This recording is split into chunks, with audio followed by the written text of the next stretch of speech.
multitasking tonight. We are going to be streaming from a couple of different areas tonight, and so I want you to tune in with us as we get started. So come on in. Let me know again where you are tuning in from as we're getting started tonight.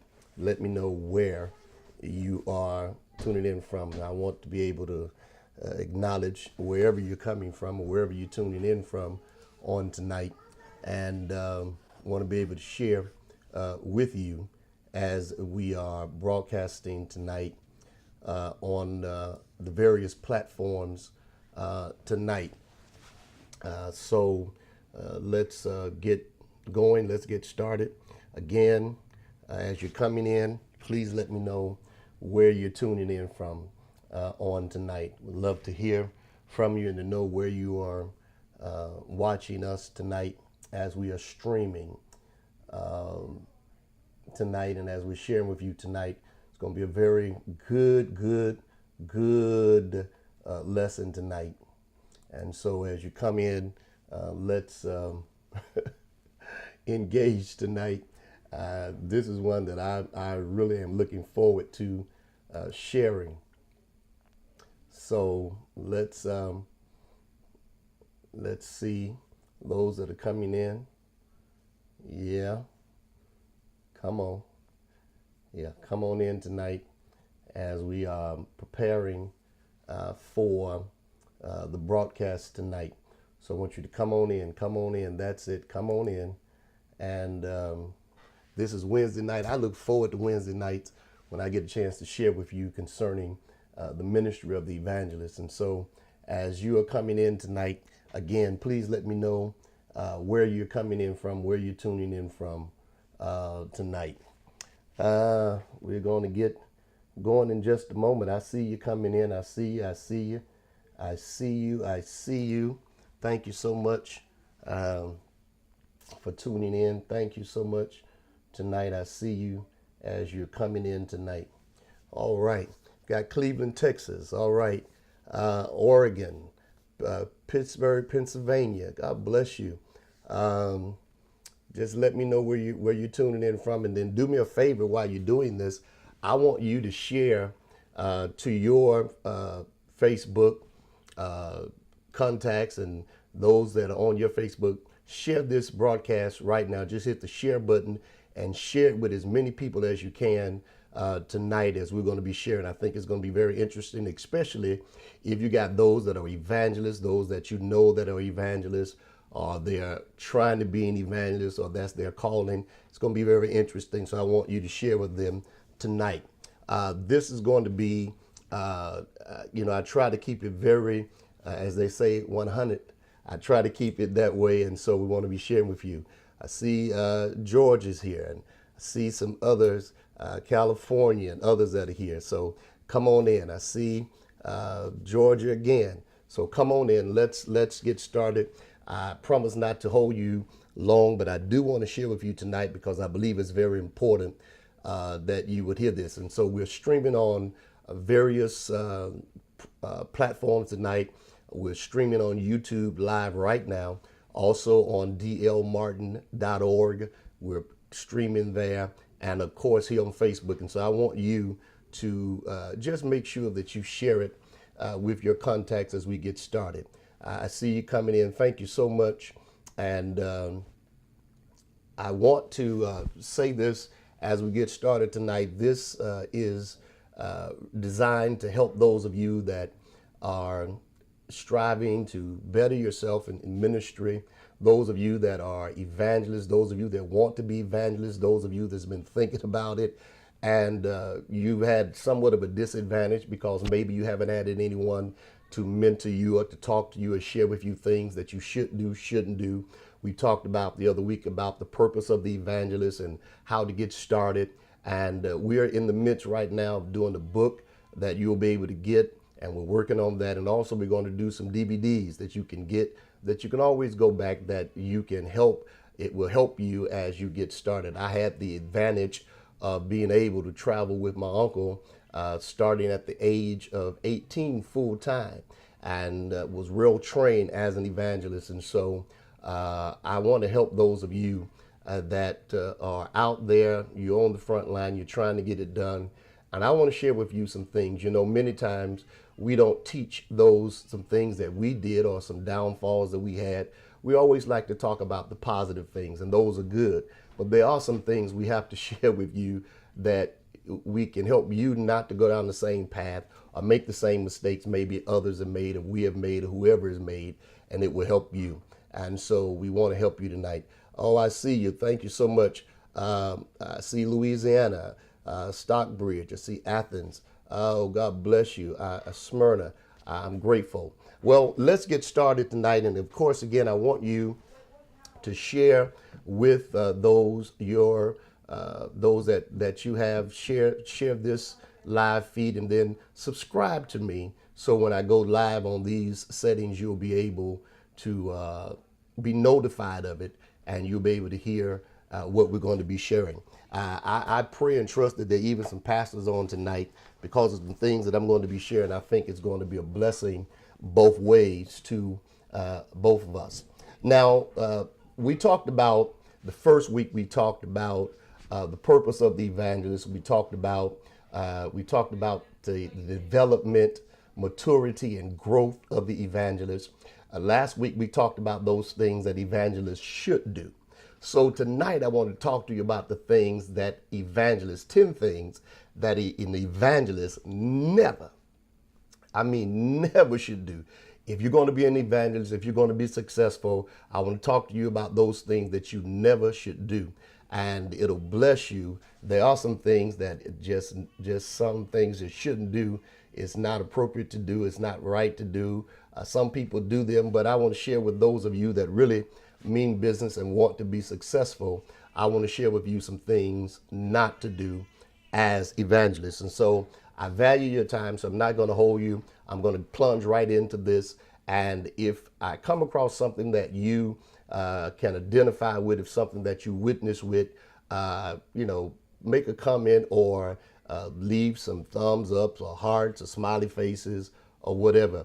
This may not apply to everyone, but it should help you. It should give you some guidelines or some things that you will need to help you as you go. And so it's something. So let's get into the first thing. This is the first thing. And if you can hear me, and if everything is going real well and you can hear me real good, just hit me a thumb up so I can get started. I want to make sure nobody misses what we're getting ready to put out and what we're getting ready to do. So if you can hear me, thumbs up right now. And if it's clear and you're ready to get started, just let the thumbs roll and we'll get started right away. So we are ready to get started. Thank you so much. So let's get going. Let's get started. 10 things that evangelists never should do. If you're going to be an evangelist, if you're going to be successful, if you want to have longevity as an evangelist, especially if you are full-time traveling as an evangelist, I want to share with you these 10 things tonight that evangelists never should do. Let's get started. Number one, first thing that an evangelist never should do if you're going to be successful is fellowship with members without clearing it with the pastor. What I mean by fellowship, sometimes you've been invited to a church and it's your first time there. You really don't know the people there. Sometimes you don't know anybody there. There's no relatives. There's no friends. You have anybody there. And sometimes we go in and we start fellowshipping with people that may be members of that local congregation that we do not know. And sometimes you don't know what type of relationship or what type of member that may even be in that local congregation. And while you're fellowshipping with them, sometimes I've heard it and seen it, where sometimes when you did that, people would go in and they would start to, those that sometimes you can have a member or someone that is on the way out, or they're just sort of disgruntled with what's going on at church. And so they will begin to talk about the things at church and begin to express their dislike or their disappointment. and you're fellowshipping with them because you don't know. All you know is they're a member. You don't know what they are, what they're doing in that church, how they're doing. And so you just sort of go and you start the fellowshipping. I think that sometimes what we have to do, because the pastor is there all the time, he knows his members, he knows those that are there. Sometimes you would have to understand that you have to clear to talk with the pastor to find out, this person or these persons or whatever, because sometimes I've found out that many times people have had doors closed on them because they did not use wisdom and just went to fellowshipping with people that were disgruntled, and then they start telling them stuff, negative stuff about the ministry, negative stuff about the church. And as an evangelist, it's not something you can afford to happen if you're going to be successful, because understand that you are there under the invitation, not of that member, not under the invitation of those that are there. You're under the invitation of that pastor or whoever invited you.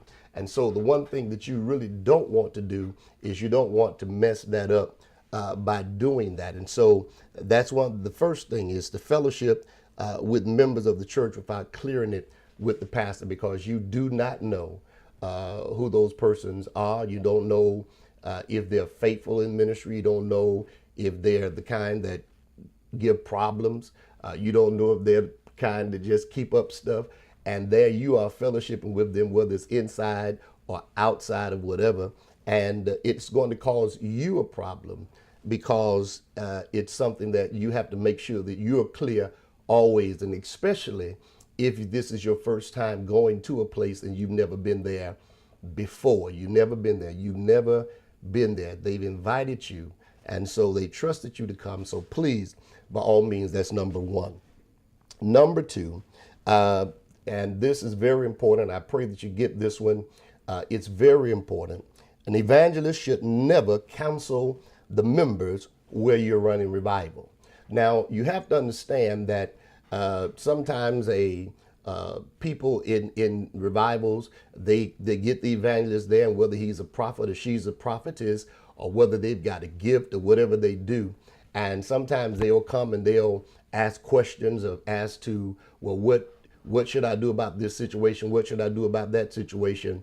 And being that we are evangelists, just there for a few days, just for a day or 2 days or 3 days, a week or whatever time you may be there, and you go in, and when they start saying to you these various things, and then they want you to give them counsel, you should never, as an evangelist, counsel members at a local church where you're running revival, especially since you don't know the whole story of what's going on. And you're counseling them, and sometimes they want to know about the church, and you're counseling them about the things of the church, and you should never do that. I never forget, I was in revival preaching, and a young lady came up to me after the service, and I think I was in Oregon or something, and she said to me, well, I got this going on, that going on, and she was talking about her church and whatever, and she said, well, what do you think?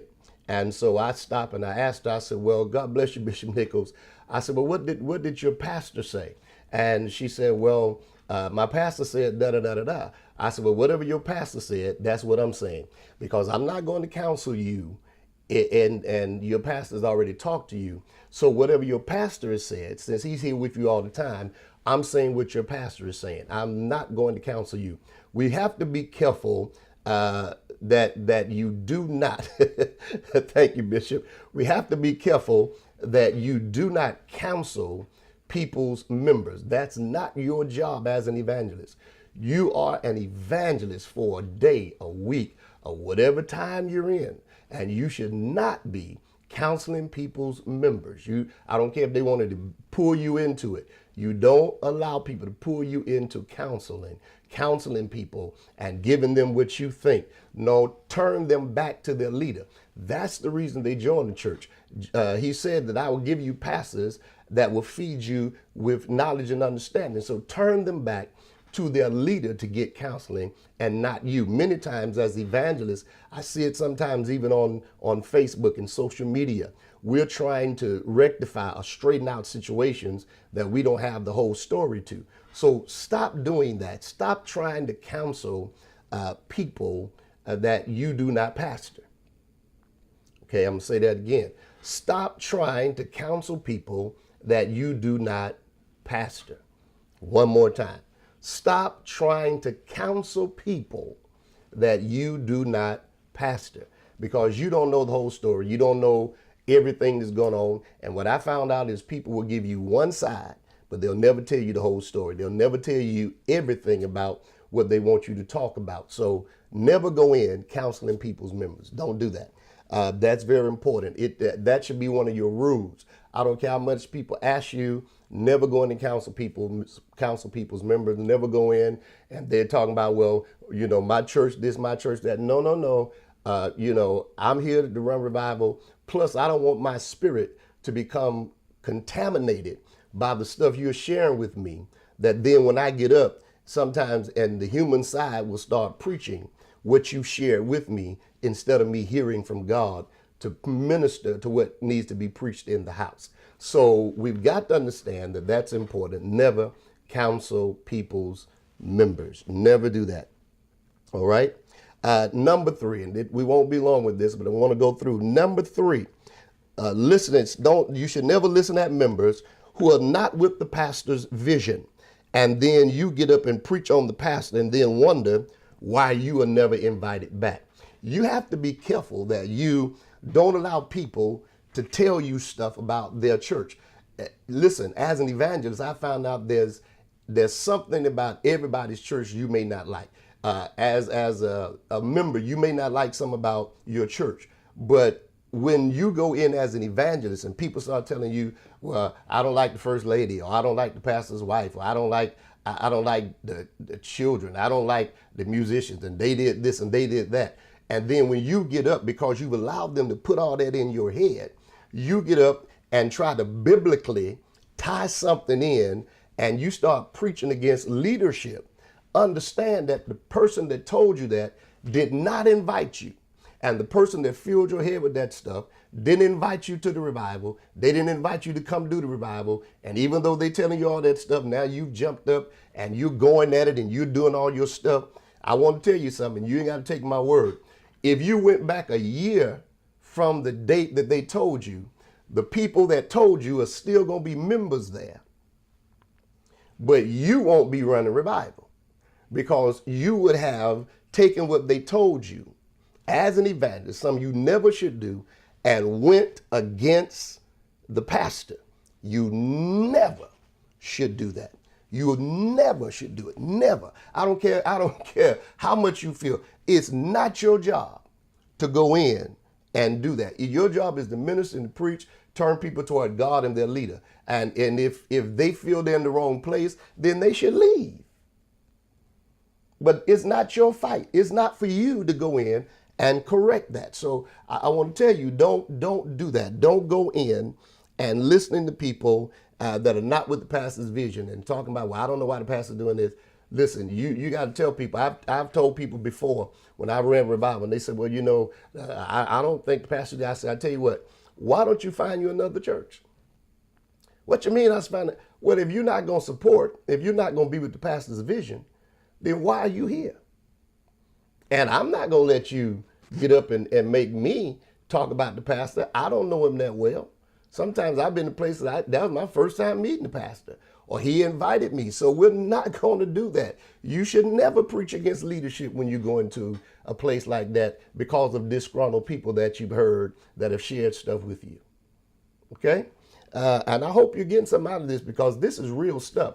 These are the things that have happened. Now, this is one that's really going to get us, because this was something that was shared with me by Pastor Ernestine Cleveland Reams. Now, anybody that knows Pastor Reams, she's older, of course, but Pastor Reams, the daughter of the late Bishop E.E. Cleveland, set me down at her table, her dining room table when I was in Oakland, when I was really full-time, and I was running revival at Center of Hope. She set me down at the table and said, let me give you some instructions and help you to be a successful evangelist and help you to have longevity. And this is one of the things she shared with me, and so I've included this in this. And so this is number 4. She said evangelists should never stay in a city longer. When your revival is over, go home. She said, you don't have to stay there tomorrow. I'm going to stay a couple of days so I can go shopping. She said the same stores that are in California are in Texas, or they're in New York. So you can go home, especially if you're staying there. And when you stay in there, you're fellowshipping again with members that you don't know which way they're going, whether they're with the pastor or against the pastor. But the pastor gets wind that you were out fellowshipping. They thought you had went home. You closed the revival Friday, and then Thursday of next week, you still in the city. And you should go home, because you just don't want what you're doing to be put out the wrong way. So that's a practice of mine. I'm usually on the first thing out when I run revival. I don't, I know sometimes you want to stay over, and maybe if you're preaching for someone else, that's a difference. But if you're not preaching for nobody else and you just stand over till mama gets some, I'm gonna relax. Go home and relax. You can relax at home, but go do something.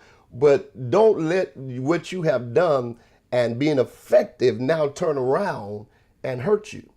Go home. You can leave, go home. I'm on the first flight out. I'm going home. If I need to shop, if I need to go to Macy's, they got a Macy's in Georgia. If I need this, they got it in Georgia. But I'm on my way out of there, because I don't want what I just did to hurt and to be just thrown out the window because I stayed over too long. You need to go home. Don't stay lingering around in a city. And I'm going to get into something else in a minute that's going to help you. But stop lingering around in the city and just doing that. Go home. Did you hear what I said? Go home. You need to get on the first thing smoking and go home. You have had a successful revival, and you don't have another assignment in the city. Why are you staying 2 or 3 weeks? Okay? Go home. Go home. I want to help you tonight. Now, this will help you. Now, you can do what you want to do, but I'm going to tell you the things that I've done that have made me successful. Now, here's another thing, and this is one, I'm going through these tonight, and I pray that you're getting some. I think I'm doing something right, because I see my friend Bishop Nichols, he's a preacher. I see him on here saying right, so I'm on the right path. Seen somebody else say I'm on point, so let's keep dealing. Number 5. Now, here's one that some people, they can do it, but I want to help you because everyone can't do this. Number 5, you should never go to 5 and 6 churches in the same city in a calendar year. Okay? You should never go to 5 and 6 churches in the same city in the calendar year. Now, I'm talking now especially to those that are traveling full time, not just if you're local in the city and you're traveling within the parameters and in the location of a city where you preach, or the state if you're preaching, like in, say for instance, here in Georgia, if you're preaching in Lithonia, and then you got another engagement in Decatur, and you got another one in, that's not, I'm not talking about that, but I'm talking about evangelists that come in and they are in the city, and they come to the city so much that sometimes they lose their effectiveness and their impact because they're here all the time.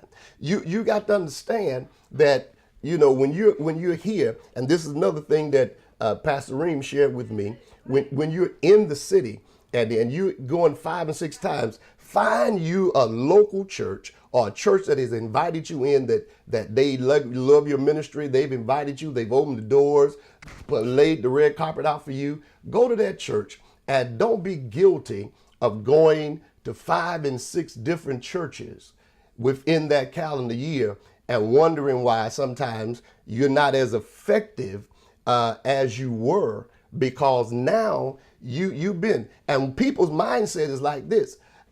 Sometimes I'm like this. I won't go hear a person today because I say to myself, if I give them 3 weeks, they're going to be back somewhere preaching. So why should I go? And I know they're coming back. They're going to be right back, because within the calendar year, they done been here 5 or 6 times. They done been here a whole bunch of times. So why should I go back? Because I know they coming back. I already know it. They're going to be here, and they're going to constantly come.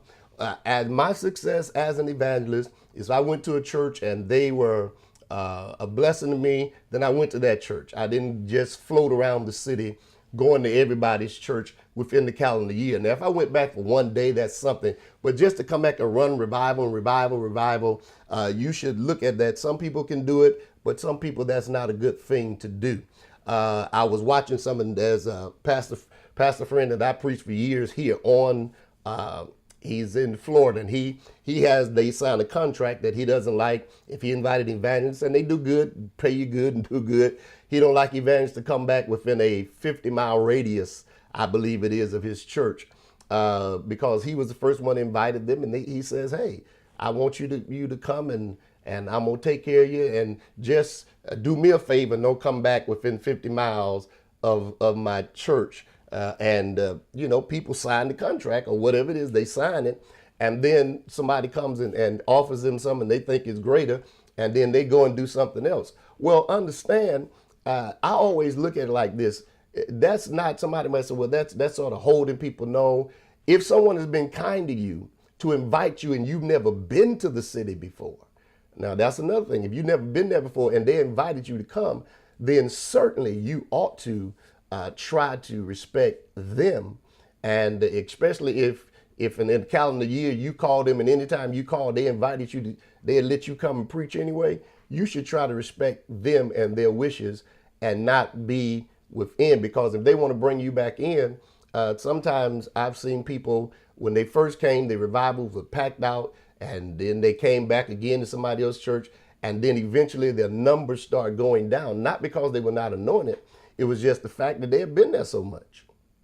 And so you got to work on that. You can't do that. I know there's some that they can do it, and I know there are those that do it today, but I'm just sharing with those of you that you don't have it like that. You're not established like that.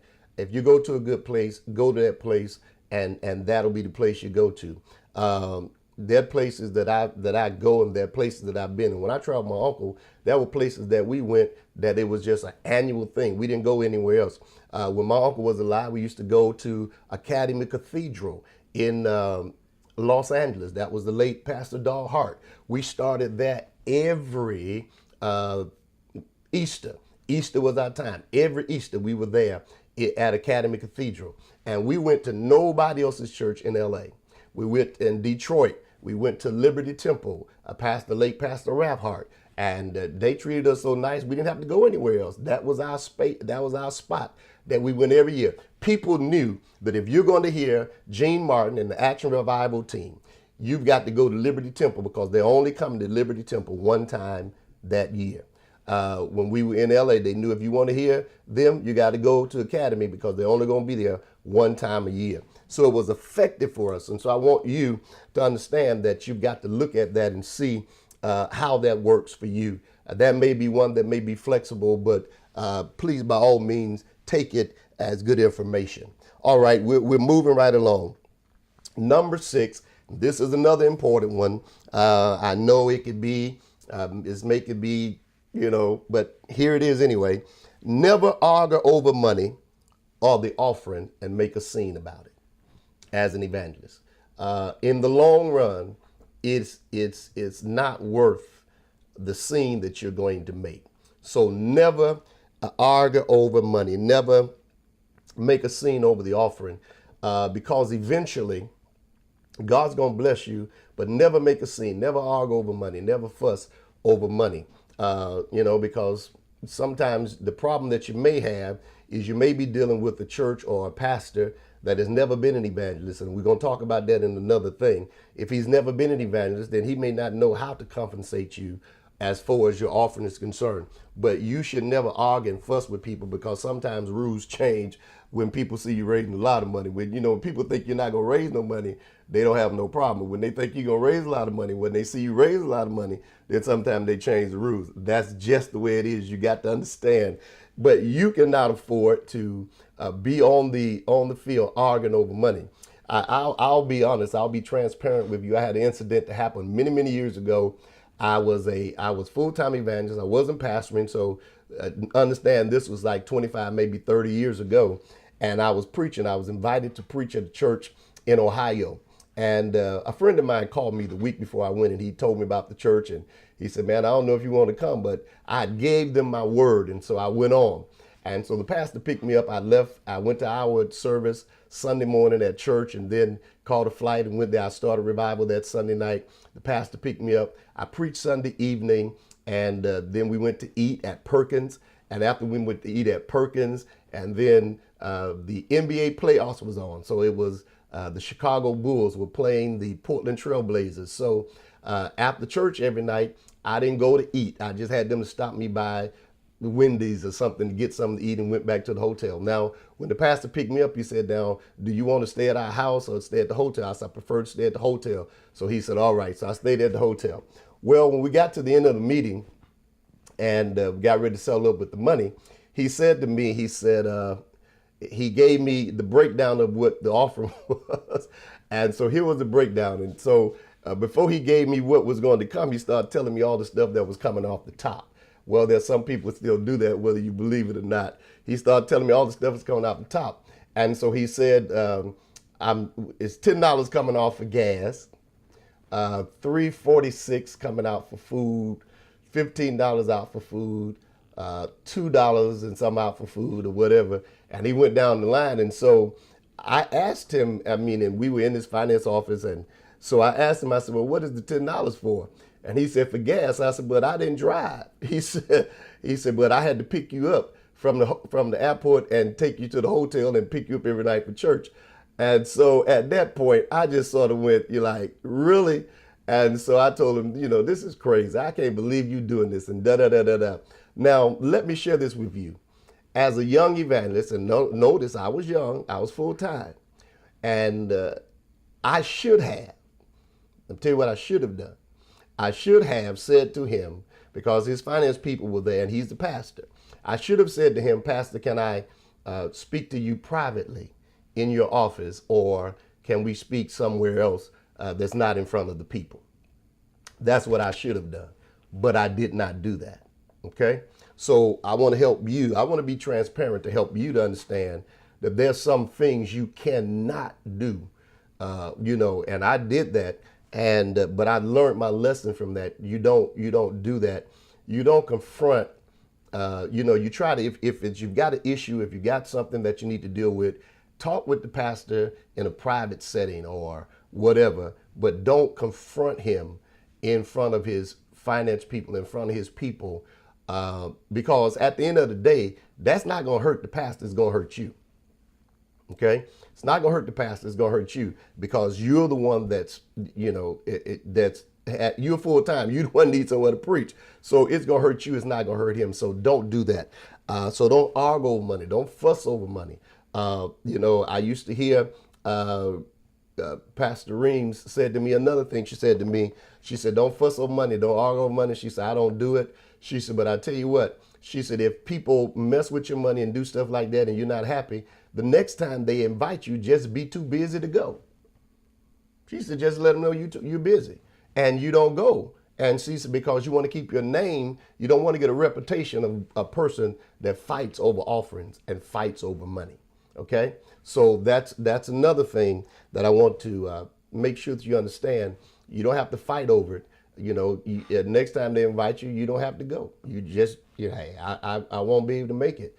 And I've been to places where people have done stuff with the money and, they do different things with the money. So what I did, I said, well, I'll tell you what, you do this and I'll be happy. And sometimes they invite me back, I just say, I can't make it, to do that. While we're on there, someone just put a question, is it wise for us to build contact with evangelists when we bring them in? Want to have one made up before we go out. Today, basically, contracts are something that people do today. Brother Daniels, they do contracts today. A lot of people do contracts. And I know there are a lot of people that fuss and fight about, well, they shouldn't do contracts. You shouldn't have to do no contract. Well, I think on the side of the evangelist and the pastor, sometimes people do contracts because of what I'm talking about now. So there won't be no misunderstanding. And I said this last week, there won't be no misunderstanding about the finance, about the money, about what's being raised or what you're going to do.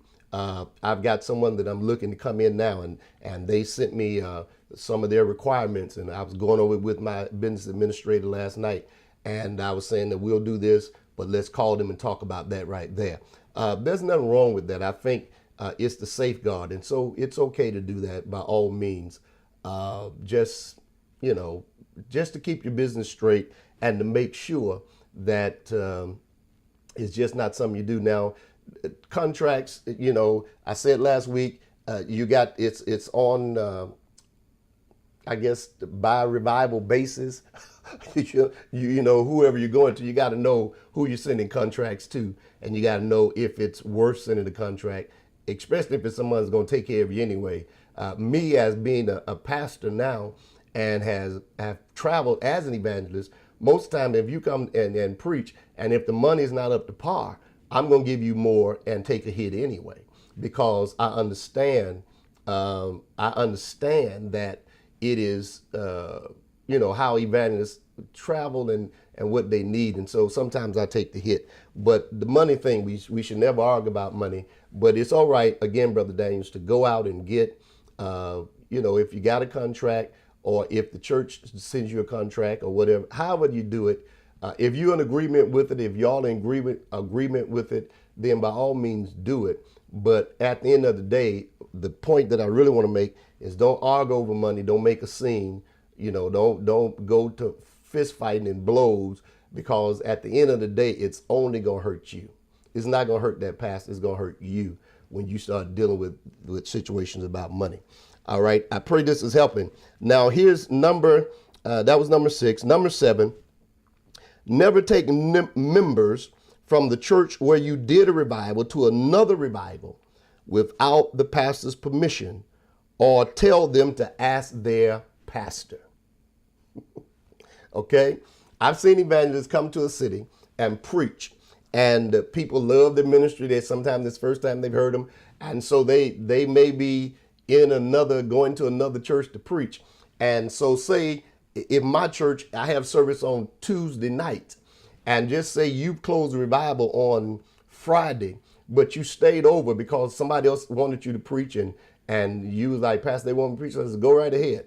But you go over Tuesday night to preach for them, and within that week's time, you done connected with the members, and now my members, I shouldn't say my members, but the members of the church where I pastor are following you over there that Tuesday night, and Tuesday night is our service night. And you as an evangelist got them over there serving you water and being a nurse for you.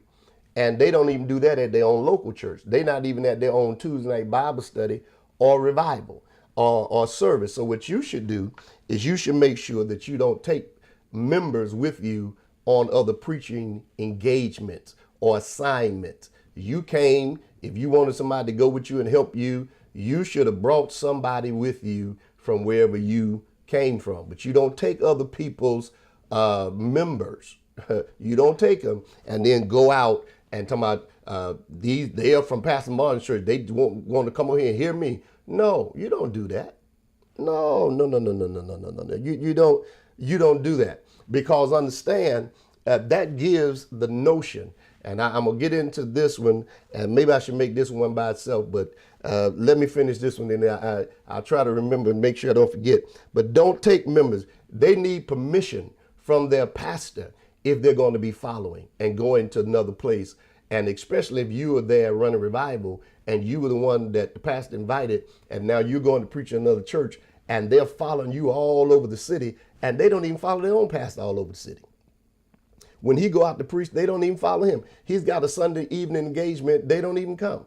He's got a engagement, and they don't even show up. But on a Tuesday night, and they never made Bible study, never made church, but on a Tuesday night, they're following you, and you don't have a problem with that. If you are a good evangelist, if you one that respects leadership, you would say to them, have you cleared this with your pastor? And if they have not cleared it with their pastor, you would say, no, you can't come with me, because I don't want to have any problems with your pastor. Okay? I'm being as real as I can tonight to help somebody to understand that you cannot do that. And so you need to understand that that's very, very important. Don't allow members, don't take them. I've seen people that have taken members with them and they over there in a nurse's uniform. And I'm like, really? No, you don't do that as an evangelist. And you're not a part of you're not a part of that crusade team. You know, you shouldn't do that. Somebody said, should you have a team that travels with you? Well, I travel with my uncle. We had a team of people. There's nothing wrong with having a team of people traveling with you. But here again, if you're going to have a team of people traveling with you, give them to understand the rules. If the church is taking care of you and you got 5 or 6 people traveling with you and you want them to take care of all their expense and your expense, that's unfair to that church. They're asking for you. But if you got a team of people, then you should somehow put that together where y'all can work that out, you and the team of people. And then they know your ministry, so they know how you are. So there's nothing wrong with that at all. And so when you go to a place, it's okay to do that. People that will work with you, that know who you are. And I'm talking especially full-time evangelists and even some that travel in the city. People, they may know who you are, and so do that. But my point is, make sure that those people that are doing that with you have gotten permission from their leader, their pastor at their local church to do that, because you don't want to be guilty. Because one of the things that have happened over the years, evangelists sometimes have done that and then turn right around they'll go run a revival and they think, oh, people, they love me in this city. They coming to hear me. They love me. So they turn right around within a couple of months and come back and start a church. And when they come back and start a church, the people that were following them on that Tuesday night are usually the people that join their church. And so it sort of gives that was something you were doing, that you didn't have integrity about what you were doing in the first place. You gave that sign of what you were doing that you shouldn't have done. So please, whatever you do, don't do that. Make sure that they've gotten permission from their pastor to follow you. Don't even tell me, y'all come hear me over there. No. If your pastor say you can't go over to hear me, don't you show up. Because I don't want to get in trouble with the pastor, and I definitely don't want to lose fellowship, because these are the things that have hurt evangelists over the years. And I want to help those of you that are getting started, those of you that are out there, to understand that you always talking about, this is my livelihood and people, they don't like me. No, it's not that they don't like you. You're just doing stuff you shouldn't be doing. And pastors have a way of just sort of not inviting you. If you feel that you want to do something, even if you feel you want to start a church, you should go and not have them invite you to a church to run revival. Go and rent you a hotel ballroom, or go rent you a rec center or whatever it is, and then put advertisement on the radio, TV, Facebook, YouTube, or whatever, and then you go and start a church, and then whoever come and join, then that's up to them. But you don't start a church as an evangelist from another man's church or another lady's church. Okay? And don't do that. Don't go in. I'm adding some stuff now, and don't go in talking about, your time at this church is up. That's some about that ain't right. Your time at that church is up. No. Don't do that. If they don't know their time is up, you shouldn't be coming to them telling them their time is up now because you want to start a ministry and start a church and you want them to follow you. You have no integrity. That's wrong, and you don't do that. When when I got appointed to the church I am now, I was assistant pastor at my brother-in-law's church, and I left, and I purposed that I would not go back. I went back for a service because he had some like a send-off for me, but I purposed that I would never go over to his church soliciting members. And my late church mother that passed last year, she was with me 18 years. She used to be over there as a church mother. But she said to him, I want to go over to Pastor Martin's church. And he released her to come to my church to visit. And she ended up staying. and joining the church, and we had good fellowship. And when she had appreciation, she said, please invite Bishop over. And I invited him over to preach for her service. But understand that I didn't go back asking for anybody to follow me as a member and to come follow me. You don't do that as an evangelist. Okay? All right, we're getting there. I'm almost done, y'all. Thank y'all for hanging with me. Number 8. All right, here we go. Number 8, evangelists should never have the members taking you shopping and buying you things for you without talking it over with the pastor and finding out, so you have full exposure and letting them know what's going on. You shouldn't have people out buying stuff for you and taking you shopping. I said last week, you should stay assigned to the people that the pastor has assigned you to, and not be all over the place with everybody and all the members. Even sometimes you may know people, but you shouldn't be out with people having them shopping. Now, I had heard a friend of mine was sharing with me recently of how he had a person to come and run a revival for him, and the person somehow had he thought he was gone. I told you go home. He thought he was going home, but the guy hadn't went home, and he come to find out that he had said he didn't have no money, so he had got in fellowship with one of the members, ended up staying at the home of one of the young ladies, and had her out using her credit card, buying stuff, and on the promise that he was going to pay her back. And when she realized he's not paying me back, then she went and told the pastor about it. And when the pastor said something to him, he said, man, I thought you were going home. You cannot come back to my church. Now, you start understanding, well, why they won't let me come back? It's not that they don't want you to come back. It's just the fact that you do not understand that you cannot do that. If someone wants to buy something for you, you let them go tell the pastor that they want to buy it. All right? And let them give it to you in a way that everyone can see what they're giving to you. But you don't go out asking because they look prosperous or because they got some money or whatever. You have them taking you shopping and buying you stuff, and then it gets back and you wondering, how did that happen? What happened? Because you were out. That's not something you should be doing. Now, if it's somebody, it's a family member or somebody that y'all close relatives or whatever, that's different. But you shouldn't have members out taking you on shopping sprees. That's why you should go home. You shouldn't have them doing it. You shouldn't have them paying for your plane ticket for your next revival, or paying for your, you didn't have enough money to get to a place. If you didn't have enough money to get there, all of us have had times when we didn't have enough money to do something, and we had friends that we had to call and say, please, send me some money so I can get out of here. But you don't go and do that, getting it from the members. You don't do that. Don't go shopping. That's not what you do. Okay?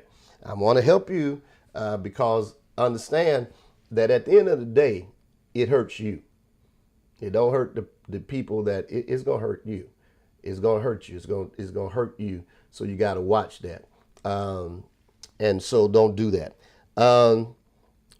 Another thing, and then I'll get to this last one. Well, let's do it number 9, and then we'll hit number 10. The last thing is evangelists should never let your good be evil spoken of. The only thing you have is your name. The only thing you got is your name and your anointing. And once you lose that, it's lost. I don't care what people tell you, I don't care how much they still invite folk.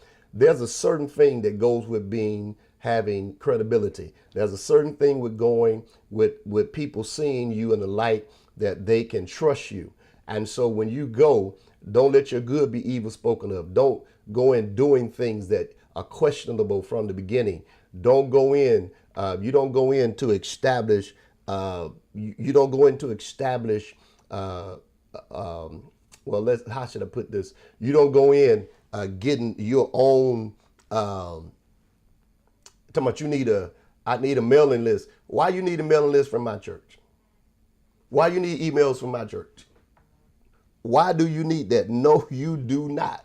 You don't go in and then later on, I want to contact. Now, if I get on Facebook right now and said, I want everybody to contact me. If you will contact me, I'm going to put this link down and this is the email address, and you send it to me and I send you some.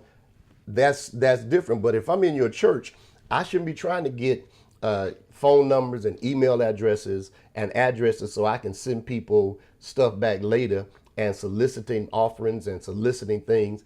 And these are people that's at a local church. And I'm asking them, give me money for my birthday, or give me money for this, or give me money for that. And I've been invited by that local pastor. That's something that you don't do. You are invited. You don't need to do that. It's not something that is right for you to do. And I know people will argue the fact, well, they just want to hold us back. No, nobody's trying to hold you back. We're trying to give you common sense. It was Jesse Jackson says you got to learn to take common sense to high places. You got to learn to understand that there's certain things you just cannot do. And you're a good being evil spoken of, because the thing that you don't want to happen is all the good you've done to be wiped out by some crazy stuff you do. And so you don't want that to happen. So you've got to learn to always mind yourself, always understand what you're doing, and keeping your name where your name is good. You don't want when people mention your name, they go, no, because some things follow you. They can follow you. When you think about Jacob and Esau, I preached a message one time about him sacrificing his future on the altar of the present. Sometimes you can do stuff now that can hurt you for years. And as much as people should forgive, sometimes people don't forgive that quick. And so you have to watch what you do. You don't want your good to be evil spoken of. Always try to carry yourself in a way that people will respect you. People will have where they can look at you with respect. And so as an evangelist, if you're going to be traveling, there's some stuff that you just got to do. You can't do it any other way. You got to be mindful of what you do. And if you are, if you're a single evangelist, you got to be mindful. If you're a female evangelist, you got to be mindful. Male, if you're married, you got to be mindful. There's a whole lot of things. Let me give you some stuff that just makes sense. If you're an evangelist and you're at the church, and say you're a male and you're married or either not married, a female comes by and she may look good, and because you're a male, you're attracted to the opposite sex, and I understand that. But you can't get over the mic saying all kind of crazy stuff. Now you look good, because people could take that the wrong way. So you got to be mindful of what you're saying, even from the pulpit, and the things you do. Now, here's another thing, and I'm going to get off of here. When you get up to preach, number 10, evangelists should never get up preaching. And I said this last week, you should never get up dealing with doctoring and dealing with things concerning that church, especially things that you don't know if you don't know the rules of that church. All of us were raised different, so you need to find out what's going on or what that church believes in. But you don't get up telling folk, you get up talking about, I remember one time we were doing a piece on social media, and we were talking about the millennials and social media, and how millennials, they're on social media. I'm on social media. You see, you're looking at me. I'm on social media. So we're talking about social media, and all of a sudden we had somebody to preach, and when they got up, they just went off on social media. I mean, just went totally off. And social media ain't nothing but the devil. And I'm sitting there going, really? We just got through talking about social media, trying to encourage our young people and get them involved, and now you beating them up. Stop doing that. Stop going into places and just hammering on stuff that you have no clue about, and trying to say, I'm trying to help somebody. People say, well, years ago they used to tell us, you shouldn't go to the movies. So people jumped on the movies. You hear people in revival just going to the movies. But now, of course, over the years, we found out the movies come to your house. You don't have to go to the movies. You can sit right there on your iPad or whatever and watch whatever's at the movies. You can watch it in your house. But we used to hammer on that. Then they used to hammer on different things. And so when you get there, you're in the areas that's for that pastor to preach and to take care of. It's not for you to get into those areas trying to correct people in that church. That's not your job. That's not your assignment. That's not your calling. I'm going to go even further than that. That's not even your assignment and your calling on Facebook. It's not your calling on social media. When I see evangelists get on social media and they try to correct pastors and try to correct people, and you're out, You don't have a church. You haven't, some of you don't have a church. You ain't preached at nobody. You preach at churches, but you don't have a church. So you don't even understand sometimes what goes on behind the scene. And you're being critical and you're jumping all over the pastor and stuff. Don't do that, because I saw something the other week, and I'm going to share this and I'm going to get out of here. But I saw something the other week where a man was making, I think he was making 6 figures. And he decided at the drive-thru, and I'm sure you can look this video up on YouTube. He decided at the drive-thru to make a comment while he was ordering his food at, I think it was Chick-fil-A. And somebody, the person that was whatever, he didn't want, he filmed it and then he put it on social media. And then he ended up losing his 6-figure job. And so he had a house, he lost all it, they had to sell this stuff. And then he got another offer a couple of hundred miles away. And so when he was getting ready to do that, they hired him and he was getting ready to move out there and start a new career, new job. But somebody somehow pulled up what he posted on social media. And that company said, we can't hire you. And they didn't hire him. And now he's out trying to find a job. And his message to everyone was, be careful what you post on social media. Understand, you cannot, as an evangelist, get on social media and post whatever you want to post. Say whatever you want to say about churches and pastors, and then turn around and want them to invite you to their church. Because if our churches are that bad, then why should we let you come? Okay? So you got to watch even what you put on social media. Everything I type on social media, there's some things that I was like, maybe I shouldn't post that. And there's some things I don't post because I think it through. I'll be like, nah, somebody's going to take that the wrong way if I say that. Somebody's going to think I'm talking about this or that, so I won't post it. Doesn't mean that, I shouldn't know. I got the freedom to post whatever I want to. But understand, this stuff don't go off of social media. It stays on social media. And if it stays on social media, what's going to happen is somebody's going to pull it up. Because even though I'm doing this live tonight, I'm doing live right here. There's some people that are not watching this live, but guess what they're going to do? They'll get an opportunity to watch this back tomorrow. It'll be on here next week. It'll be on here 2 months from now. They'll get a chance to see it. So if I say something crazy now, what's going to happen is somebody can look back and forward it to somebody and say, this is what Martin said. So as an evangelist, if you're going to be effective, you got to watch what you say, what you do, even if it's on social media. You cannot post everything on social media. You cannot say everything you want to say on social media. I don't care how grown you are. Because people watch social media. They look at it, they watch it, and believe you me, sometimes they may have been thinking about inviting you. But because they read what you did, they wouldn't invite you. I said to my daughter, I was getting ready to invite someone to preach at our church. And nice person. I like the ministry. But when I started reading their post, every post they put out was a negative post. It was always some negative about something, or negative about the church, and negative about this. And so I thought to myself, why would I want to bring someone that negative into my church to contaminate my atmosphere? Why would I want to do that? I'm not going to bring you in to contaminate my atmosphere with your negative self. So I just wouldn't invite him. I said, I'm not going to invite him. One day I may, but if their posts still stay the same way, and some people say, well, they ain't negative. Sometimes they just telling the truth. Some of this foolishness is not true. Some of it, people are bitter, and because they're bitter, they're pushing it out on everyone else, and you can't do that. If you're going to be successful, you can't do it. Well, I pray and trust that you were blessed. Let me see, can I look at a few of these things and see if there's anyone. Okay. Okay, what about, somebody said, what about false prophets or prophetess? Yeah, well, you gotta go into a church and sometimes if you miss stuff, you just miss it.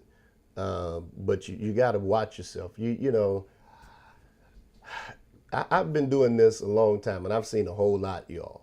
I mean, that's why I'm writing this book, and I'm writing this book. I've seen a whole lot, but I want to say to those of you, I want to help those of you that are here that are doing this now, that you will not fall into the same categories and mistakes that other people have fallen into, and things have not worked, and they're not working because at the end of the day, if you're going to be successful and have longevity, you're going to have to be able to do some things where you're not just out running revivals and just doing stuff because you think. Because sometimes as evangelists, we believe that we're untouchable. We believe because, people like me, and if they don't invite me to this church, I'll go to another church, and I'll go to this church. Understand that. Let me tell you something. And I've always said this, and I know it's maybe a bad comparison, but let me say it anyway, if you allow me to be free enough to be real with you. I've always said that an evangelist has to be careful because a pastor, I shouldn't put it like this, but I think I associate sometimes pastors can be almost like the mafia. And what I mean by that is you can go mess up in one church, and one call from that pastor can close 10 doors for you. I mean, the one call can open 10 doors, one call can close 10 doors because you did something crazy. And now with social media the way it is today, there ain't no thing of it traveling. Time you do it, it's out there. It's basically out there. So you have to be very, very careful when you go to doing that, because if your livelihood and your ministry and your assignment is the churches, and you're the minister at churches, then you want to keep those doors open. You want to keep a good time. We're going to talk about pastor evangelist relationships. You want to keep you want to keep things going. Sister Perry, you're right. You don't have to prophesy to get attention. If you're not a prophet or a prophetess, if you the word of wisdom, word of knowledge, if you're not dealing in those gifts in those areas, don't do what you don't do. Don't make nothing up. Don't talk about something that's not, don't just make it up just because you can make it up. Don't do that. Be effective in what you're doing without all the add-ons that you don't, because somebody's going to accept you for whoever you are and whatever you do. Now, there are times I've prophesied to people and they receive things, and then there are times I've just preached, and then the other times I just worked the altar. But it's a fact that you've got to know what you're called for. Now, here's another thing that I maybe I share with you. When you go to a place to minister, you need to find out what you need to do first of all, because every place is different. There's some people don't believe in some of the stuff we do anyway. and that's the truth. They don't believe in it. So you got to be able to deal with that, and you got to know where you're going. And then you've got to become flexible. Bishop Borders, God bless you. You got to become flexible, because sometimes we got one set ministry and we preach the same way and the same things in every place we go. But did you not know if doors are going to open for you as an evangelist, you've got to become flexible, because you may be ministering to people that, a whole different group of people. I'm a part of Church of God in Christ, of course, but over my years, I've ministered under tents where we had Indians. No, I didn't see any black people, any Caucasians, just Indians, and ministered to Indians, and did it with an interpreter. They interpreting while you're preaching. And I had to become flexible to do that. I've ministered in churches where there were all Caucasian, no black people. All black people there was us. And I preached there. I never forget one time I was preaching years ago. I think we were in Kentucky or somewhere, and I was preaching, and I guess I was too loud, and the guy was just like this, and he had his hands over his head just like this, and he just kept them. And so after church, I was just sort of curious, and he said, "Oh, you was just too loud. It was hurting my ears." Well, I had to remember what kind of church I was in. I was used to hooping, but they were enjoying it just by me talking. So you got to learn how to be flexible. You got to learn how to do that. And so I pray and trust that tonight. Let's go over these real quick, and then I'm going to get out of here. I've been on here longer than I intended to, but let's go over these real quick for those of you that may be coming in late. Just give you a list of it just real quick, and that's this. Number one, fellowshipping with the members of the church by clearing it with the pastor. Number one, you should never do. Never counsel the members where you're running revival. Number three, never listen at members who are not with the pastor and his vision and then get up and preach on it and wonder why you're not invited back. Never stay in a city longer than your revival. Go home. Number five, never go to 5 or 6 churches in the same city within a calendar year. Number six, never argue over money or the offering and make a scene. Number seven, evangelists should never take members from the church where you did a revival, take them out without the pastor's permission or asking them to get permission from their pastor. Number 8, never have the members taking you shopping and buying you things without them clearing it with their pastor. Number 9, never let your good be evil spoken of. And then number 10, when you go to preach, don't deal with doctrine. Just go in and minister what God has given you to minister. Let the other stuff be left up to the pastor. And I promise you, if you follow these things that I've shared with you tonight, you're going to find that you're going to have longevity. People will invite you because the pastor never wants to bring an evangelist in that's going to hurt him. He never wants to bring an evangelist in where it's going to take him 6 months to correct what you've done in 3 days. So you've got to understand your calling, your purpose, what you're there for, what you're supposed to do, why you're there, and go in and do it, and then get out of there. Go home, and then let your ministry be effective. I pray and trust you got something out of this tonight. Thank you so much for joining me. If you have any questions for me, I'll take a few questions real quick. If you have any, just put them in the comment section and let me see can I answer. I don't have all the answers, but I've been doing this long enough to know that there's just some things you don't do. And there's some things that will help you as you go on. And if you do them right, you'll find yourself being blessed and God will move for you. So if there's any questions, I'm going to wait just a few minutes and see if you have any. If not, I'm going to get out of here. But again, thank you so much for joining me tonight. Next week, we're going to be dealing with, I want you to get as many of your pastor friends as you can. Next week, we're going to be dealing with pastor-evangelist relationships. I want to deal with the pastor-evangelist relationship because you may not know the pastor personally, but, you know, there is a relationship that the pastor and evangelist should have that you should get with these pastors so you'll know how they're thinking when they bring you into their church. And we're going to deal with some of those things. We'll be talking about what pastors should do, what evangelists should do. We're going to be talking about what the pastors maybe should not do. And we'll help you as much as you can. Oh, thank you so much.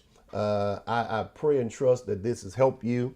And if you're an evangelist, listen, I want you to do me a favor. You can go to my website, dlmartin.org, and sign up. And I'll be sending out newsletters or videos, giving little tips about being evangelist. I'm not trying to start a church. I got one. I'm not trying to get a following. I'm just trying to help somebody. And I want to be a blessing to you and to help you so you'll be able to do the things you need to do as an evangelist, because I want you to be the best you can be. Thank you so much. I want you to be the best you can be. I want to help you out. I want you to be able to do the things that you've got to do. And if you go join me, I want to make sure that I keep in contact with you to help you, and it'll be a blessing to you. Well, thank you so much. I'm going to get out of here until next Wednesday. All right, here's some, should an evangelist call a pastor for a revival? All right, well, let me put it this way. It's okay to call the pastor for a revival. You shouldn't blow up his phone. I mean, you shouldn't blow up his phone where you just, constantly calling him. And if he wants you to come, he's going to invite you. And sometimes people invite you because you're just blowing up their phone so much. So don't do that. Just just blowing up the man's phone. I never forget, and Bishop Derek W. Hutchins, the father, I never forget this. I called him and wanted to do a revival at his church, and this is what he did with me. This was the wisdom that he did with me. What Bishop Hutchins did was this. My brother-in-law was preaching for him in Chattanooga, and when my brother-in-law got through preaching, Bishop Hutchins, Pastor Hutchins at the time, gave me the mic. He said, "Go on and minister to the people." And so I started, ministering and praying for people. And so he said, "I want you to be at my church in Columbia Sunday." And he brought me. Now, this is what he told me when I first called him about coming and do revival. And I respect him today for what he said. And I have to respect him. I never heard anybody say this. He said, "Let me first see if your ministry fits in with my church." Now, there's nothing wrong with that. Let me first see if your ministry fits in with my church. Now, there's nothing wrong with that. And once he saw my ministry fit in with his church, he invited me to come. Everybody's ministry is not for a church. Every church is not for your ministry. Every church is not for you. You're not, just because it's an open door don't mean you should always run to it. Every church is not for you. Some places you won't be effective there because it's not for you. So you got to know. So nothing wrong with calling to ask, but don't blow the phone up and don't become annoying doing that. That's, try your best not to do that. How do you find out your calling besides fasting?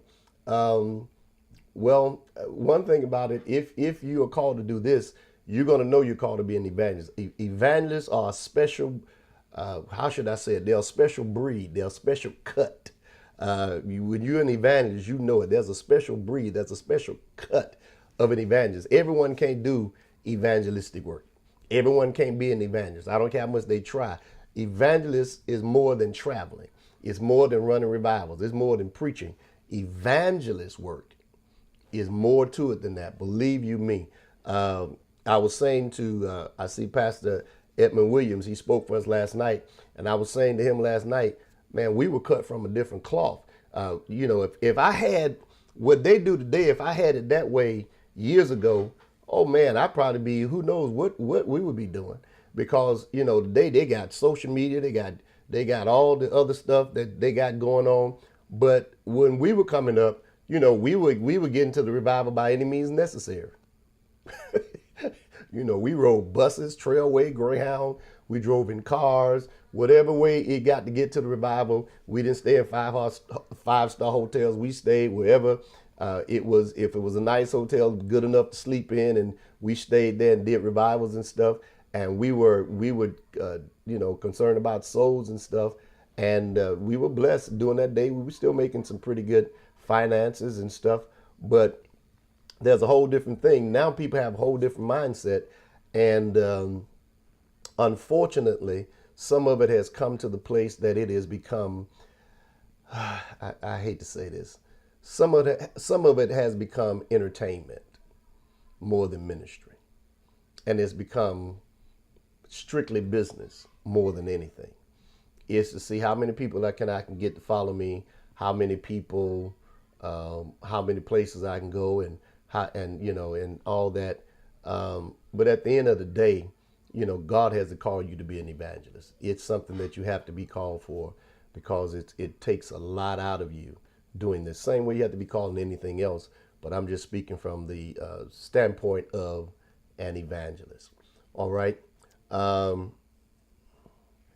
Somebody said I'm an outside minister. Yeah, you've got people that deal with outside. Some of you may be called to do street ministry as an evangelist, and that's a special calling people have to have, because everyone don't want to hear you while you're out in the street talking to them. That's not what they want to hear. So that's a special calling you have to have. So you've got to really find out what your calling is, and then these things that we've shared with you tonight, please govern yourselves accordingly, and don't go out doing those things that may hurt you, because at the end of the day, what you want to do is be effective. You want your ministry to have an impact.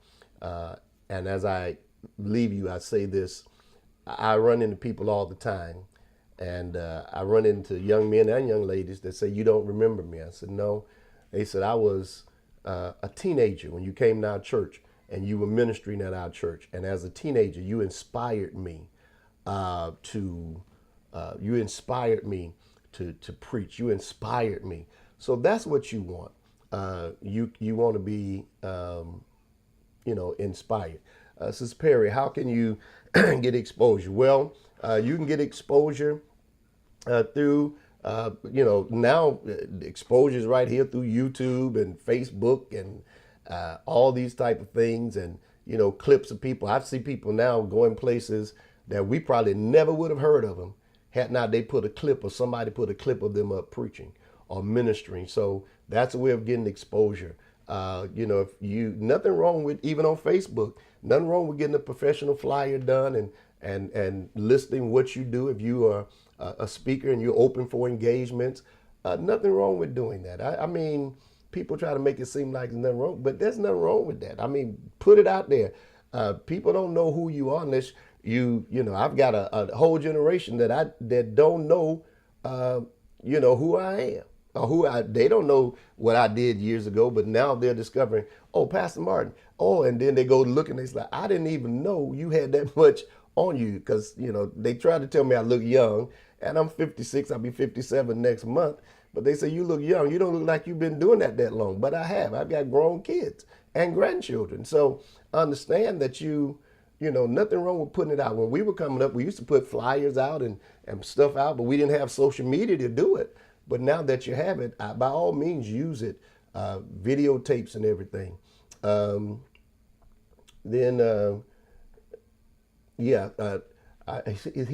apostle here saying, preacher helped them to understand building the pastor. And we did that earlier. And we did it in the last session. Build the leadership, build the pastor, build the church. And let me say this is so important. If you are an evangelist and you don't have a local church, go find you a local church. Go join yourself to a local church. Don't be running around this country freelancing and just preaching everywhere, and you don't have a covering. You don't have no one you can be accountable to, no one that could sit down and tell you something. I've said this at my church, and I'm going to say it, and I say it again. I tell them all my time in my church, and I know some people, this may offend people, but anybody that I cannot discipline, I cannot pastor. If I can't discipline you, I can't pastor you. Okay? If you can't be disciplined, then you can't be pastor. So if I can't discipline you, so as an evangelist, you want somebody that can pull you in when they're supposed to pull you in and say to you, don't do this, don't do that. That's important to have that. I had it many days. My uncle would, I call it jacking me up, but he would jack me up many days and just, do stuff like that. So it helped us a whole lot. And so, please build a pastor. Don't go in and tear the pastor down. Don't let people make you preach against leadership while you're there, because you probably won't be going back. Okay, what advice would you give a first-time pastor? I give you as a first-time pastor, if you're just starting out and you're pastoring, if you've never been an evangelist, or if you have been an evangelist, and we're going to talk about how the transition between the pastor, a full-time evangelist, and pastor. But if you're a first-time pastor, I want to tell you, work on building your church, ministering while you're ministering to the people that are there. And don't so much get concerned with, trying to get a whole lot of people with big names to come to your church. But start getting the strength of your church and building your local church. I said to my members once, and I was ministering, that I want at my church, I want members with homeowners mentality. And somebody said, well, what do you mean by that? Because notice something about a homeowner. Anybody here, if you've ever bought a house, if you've ever purchased a house, give me some thumbs up, because you're going to understand what I'm about to say. If you've ever bought a house, if you've ever purchased a house, you know what happens? They take you through so much to get that house. I mean, they take you through stuff. You got to sign papers, and when you think you've got everything they need, they call and ask you for something else. The realtor wants to ask you for something else. The lender, the person, the underwriter, everyone's keep asking you for papers. That finally, when you get to going to closing, when you get to the closing and actually sit down at closing, oh my God, when you get to closing and you sign those papers and you become a homeowner, when you go to that house, guess what? If something break in that house, you're not moving in 6 months. You're going to get it fixed. If something break in that house, you're not moving. You're going to get it fixed. Why? Because I've got 30 years or 15 years or whatever to pay for this mortgage. And I plan on staying here after all the stuff I've been through to get here. I plan on staying here. So what I'm going to do is I'm going to get in here and I'm going to work on this house and make it whatever I want it. I'm doing some remodeling at my house now. Some stuff that I didn't think could happen at my house. My wife said, we're going to do this and we're going to do that. And it looks like a totally different place. And so we say, hey, no need to move and just do what we're going to do and remodel it. And so if you get some members with homeowners mentality as a first-time pastor and just start preaching, you get some people that understand that there's not going to be anything perfect about this church. But I'm going to stick with the church and stay with my pastor and my leader because of the fact that if I do that, God's going to bless both of us and bless the church and bless the ministry. Then that's what you do. So that is something that you really have to do when you are pastoring. Start working on the mentality of people that will stay.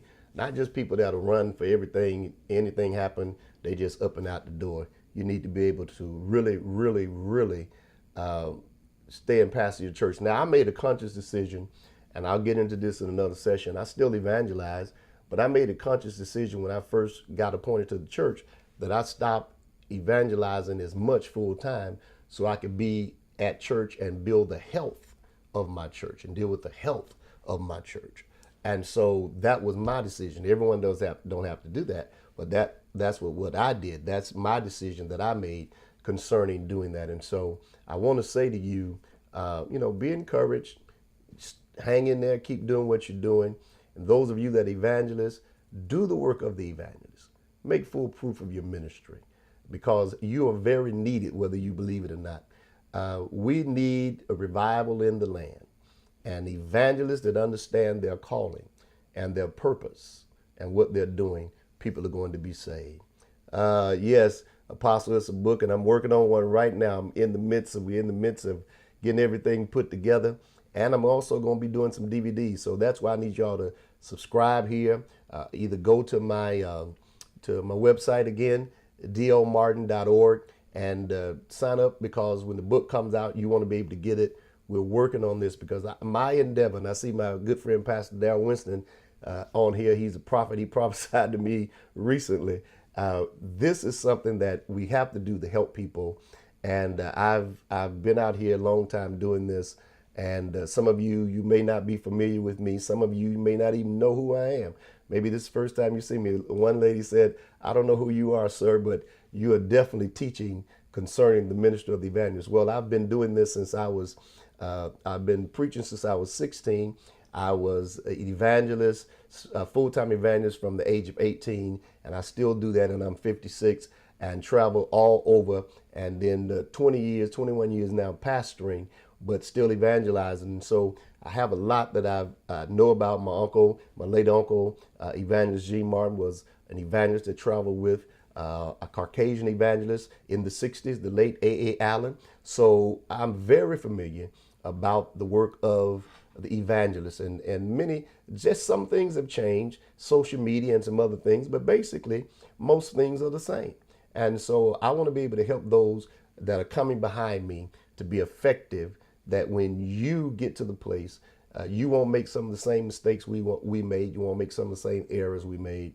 You'll be able to bless people and be a blessing to others, and God will move.